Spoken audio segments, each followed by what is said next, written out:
السلام عليكم ورحمة الله تعالى وبركاته. بسم الله الرحمن الرحيم. الله يعلم ما تحمل كل أنثى وما تغيض الأرحام وما تزداد وكل شيء عنده بمقدار. عالم الغيب والشهادة الكبير المتعال. آمنا بالله صدق الله مولانا العلي العظيم. ஒவ்வொரு பெண்மணியும் தன்னுடைய கருவறையில எதை சுமக்கிறார் என்பதை அல்லாஹ் அறிந்திருக்கிறான். கருவறையில் சுருங்குவதையும் விரிவடைவதையும் கூட அல்லாஹ் அறிந்திருக்கிறான். அல்லாஹ்விடத்தில் ஒவ்வொரு பொருளுமே ஒரு குறிப்பிட்ட அளவில் இருக்கிறது, நிர்ணயத்தில் இருக்கிறது. அவன் மறைவான விஷயங்களையும் கண்கூடான விஷயங்களையும் அறிந்திருக்கிறான். அவன் மிகப்பெரியவனாக இருக்கிறான், உயர்ந்தவனாக இருக்கிறான் என்று அல்லாஹ் சூரத்து ராத் 13ஆம் அத்தியாயத்தில் 8, 9 வசனங்களாக பதிவு செய்திருக்கிறான். துல்லியமான விஷயங்கள் எல்லாமே அல்லாஹுக்கு தெரிந்தவை, நாம் அறிந்து வைத்திருக்கிறோம். வைந்தகு இல்மு ஸாஅ, கியாமனால் பற்றிய ஞானம் அல்லாஹ்விடத்தில் இருக்கு. கியாமனால் எப்போது வரும் என்பது அல்லாஹ் ஒருவனுக்குத்தான் தெரியும். குர்ஆனில் 31, 34 அந்த வசனங்களில் நாம் பார்த்திருப்போம். கருவறை எதை சுமக்கிறது என்பதை அல்லாஹ் அறிவான். அதே போன்று எப்போது மலையை இறக்கி வைப்பது என்பதையும் அல்லாஹ் தான் அறிவான். ஒரு மனிதன் எந்த நிலத்திலே இறப்பான் என்பதையும் அல்லாஹ் தான் அறிவான். இப்படி ஒவ்வொன்றாக அல்லாஹ் ரப்புல் ஆலமீன் கூறுகிறான். கியாம நாள் பற்றிய அந்த அறிவு ஞானம் அல்லாஹுக்கு இருப்பது போன்று பல்வேறுபட்ட ஞானங்கள் அல்லாஹ் ஒருவனுக்கே சொந்தமானதாக இருக்கிறது. அதில் ஒன்றுதான் கருவறை. மெல்லிய கருவறையில் துல்லிய ஞானம் என்று சொல்வார்கள். கருவறை இருக்கிறது, அது மிக மெல்லியதாக இருக்கிறது. நாம் தெரிந்து வைத்திருக்கிறோம், கருவறையினுடைய அமைப்பு இருக்கிறதே ஒரு 60 கிராமிலிருந்து 70 கிராம் அளவுக்குத்தான் இருக்கும். ஒரு சிறு கரண்டி, ஸ்பூன் வைக்கிற அளவுக்கு தான் இருக்கிறது. அந்த கருவறை தான் அருமை சகோதரர்களை குழந்தையை சுமக்கிறது.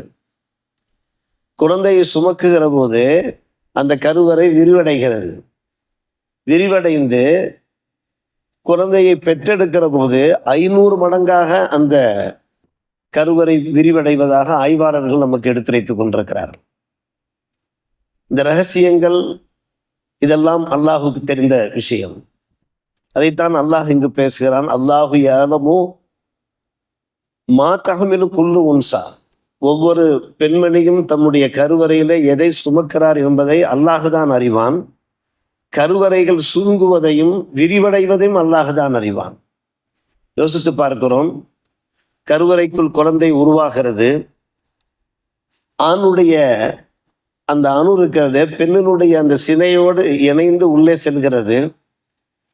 கிட்டத்தட்ட 6 லட்சத்திற்கு மேல உயிரணுக்கள் உருவாகின்றன, மனிதனிடத்தில் உருவாகின்றன. அதுல ஒரு அணுதான் என்ன செய்கிறது, குழந்தையாக மாறுகிறது. அது சினை முட்டையோடு கலந்து பின்பு அது உள்ளே வளர்கிறது. வளர்கின்ற அந்த குழந்தை இருக்கிறத அது எப்படி பிறக்கும், அதனுடைய தன்மை என்ன, அதனுடைய குணாதிசயங்கள் என்ன, எல்லாம் படச்சிறப்புக்கு தான் தெரியும். அது முழுமை அடையுமா, இல்லை அரைகுறையாக அது பிறந்து விடுமா, அது ஊனமுற்றதாக இருக்குமா, அல்லாஹ் காப்பாற்ற வேண்டும். 6 மாதத்திலே பிறக்குமா, அல்லது 9 மாதம் நிறைவடைந்ததற்கு பின்னாலே பிறக்குமா, யாருக்கு தெரியும்? டாக்டர்கள் கண்டுபிடிக்கிறார்கள். ஆனால் கருவறையிலே அந்த அணு சென்று சேரும் போதே அல்லாஹுக்கு அத்தனையும் தெரியும். உலகத்திலே வாழும்போது அந்த குழந்தை நல்ல பிள்ளையாக அது வாழுமா, இல்லை அதனுடைய வாழ்க்கை வழிமுறைகள் எப்படி இருக்கும், எல்லாமே படைத்த ரப்புக்கு தான் சொந்தமாக இருக்கிறது. அதைத்தான் அல்லாஹ் ரப்புல் ஆலமீன் இங்கே கூறுகிறான். அங்கே ஒரு மிகப்பெரிய அதிசயமே நடைபெற்று கொண்டிருக்கிறது. கருவறைக்குள்ளே ஒரு மிகப்பெரிய அதிசயமே நடைபெற்று கொண்டிருக்கிறது. அந்த நேரத்திலே பெண்களுக்கு உதிரப்போக்கு வந்தால் அந்த பெண்ணின் நிலை என்ன, அந்த குழந்தையின் நிலை என்ன, படைத்தவனுக்குத்தான் தெரியும். அந்த உதிரப்போக்கு ஏற்படுகிற காரணத்தினால் பிள்ளையினுடைய அந்த வறட்சி பாதிக்குமா, அந்த தாய்க்கு ஏதாவது தீய விளைவுகள் ஏற்படுமா, எல்லாம் படைத்தவனுக்குத்தான் தெரியும். சுருக்கமான ஒரு வசனத்திலே அல்லாஹ் சொல்லுகிறான். அத்தோடு அன்பான சகோதரர்களே, ஒவ்வொரு பெண்மணியும் தன்னுடைய கருவறையில எவ்வளவு காலம் குழந்தையை சுமப்பார்கள் என்பது அல்லாஹ்வுக்கு தெரியும். நாம் அறிந்த ஒரு விஷயம்தான், 6 மாதத்திலேயும் குழந்தை பிறக்கலாம். பிரபல்யமான அப்துல் மலிக் இப்னு மர்வான் ஒரு ஹலீஃபா, பெருமானார் ரசூலே கரீம் ஸல்லல்லாஹு அலைஹி வஸல்லம் காலகட்டத்திற்கு நெருக்கமாக வந்த ஒரு இஸ்லாமிய ஆட்சியாளர். அவர் 6 மாதத்திலேயே பிறந்தவர். ஆனால் ஒரு சிறந்த ஆட்சியாளராக அவர் பரிணமித்தார். அதே போன்று ஈராண்டுகளும் கூட என்ன செய்யலாம், குழந்தை வயிற்றில இருக்கலாம். ஆய்வாளர்கள் அதை ஒப்புக்கொள்கிறார்கள். லஹாக் என்கின்ற ஒரு மாபெரும் மேதை இருக்கிறார். கிதாபுகள்ல அவருடைய பெயர் அதிகமாக பயன்படுத்தப்படுகிறது. எல்லாம் நிதர்சனமான ஒரு விஷயம். லஹாக் என்றாலே அதிகம் சிரிப்பவர் என்பது பொருளாம். லேஹிக்கு என்றால் சிற்பல் யலஹகு கலீலா.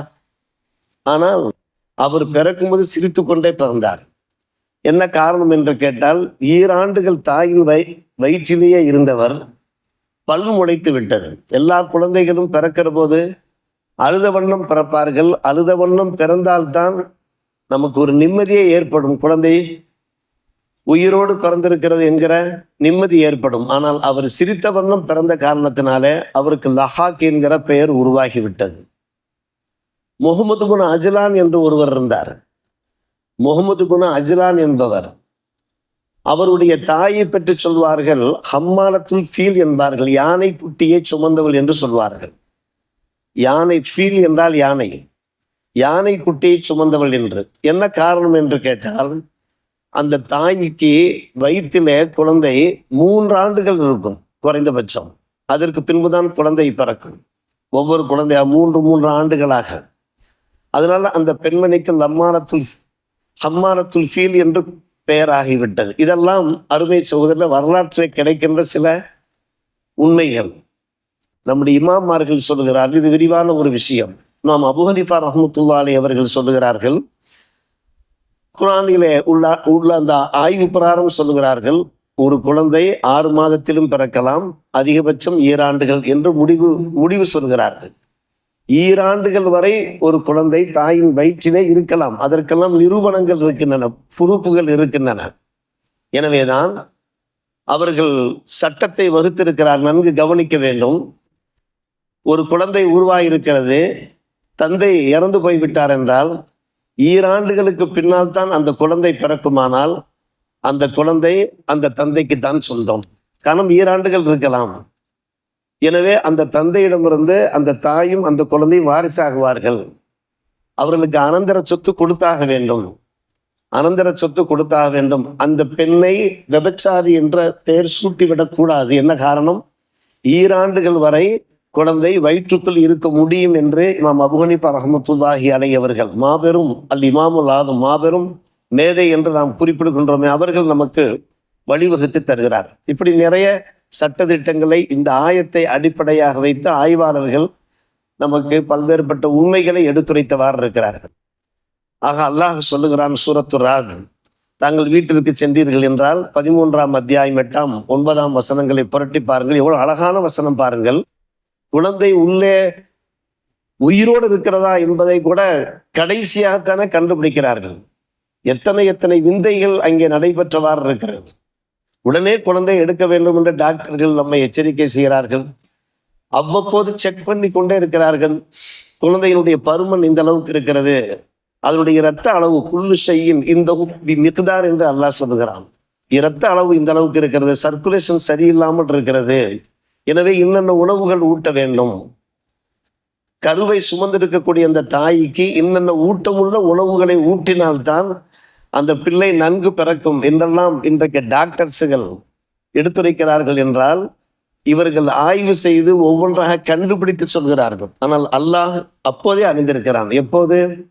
எப்போது அந்த உயிர் அணு ஒரு ஆணிடமிருந்து பெண்ணின் கருவறையில சினை முட்டையோடு சென்று சேர்கின்றனவோ அப்போதே அத்தனை ரகசியங்களையும் அல்லாஹ் அறிந்தவனாக இருக்கிறான் என்று அல்லாஹ் தன்னுடைய வல்லமையை இங்கே வெளிப்படுத்துகிறான்.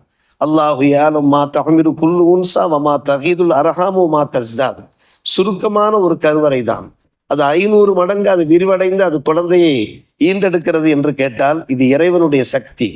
உடம்பிலே இருக்கக்கூடிய அந்த உட்கூறுகள் இருக்கின்றன, உள்ளுறுப்புகள் இருக்கின்றன, அந்த உட்கூறுகளுடைய நிலை என்ன, உள்ளுறுப்புகள் என்னென்ன ஃபங்க்ஷன் பண்ணி கொண்டிருக்கின்றன, என்னென்ன இயக்கத்தில் அவை இருக்கின்றன, அதன் மூலமா நமக்கு என்னென்ன பயன்பாடுகள் இருக்கின்றன என்பதையெல்லாம் படைச்ச ரப்புக்குத்தான் தெரியும்.